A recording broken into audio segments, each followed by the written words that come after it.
جربي هاد الوصفه ديال الكوكيز غادي تبقى معتمده عندك. غتاخدي واحد البول ديري فيها 200 غرام زبده و180 غرام سكر سنيده، كضربيهم مزيان، كتزيدي واحد الساشي فاني، واحد القبصه د الملحه، وكضربي حتى كترجع ديك الزبده بوماد. كتضيفي 2 بيضات بالتدريج وانت كتضربي.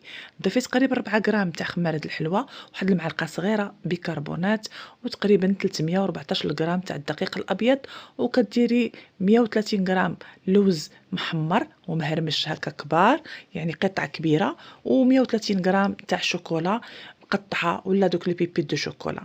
كتخلطي وكديريهم كويرات وكتخليهم في الثلاجه واحد 10 دقائق بهم بداك.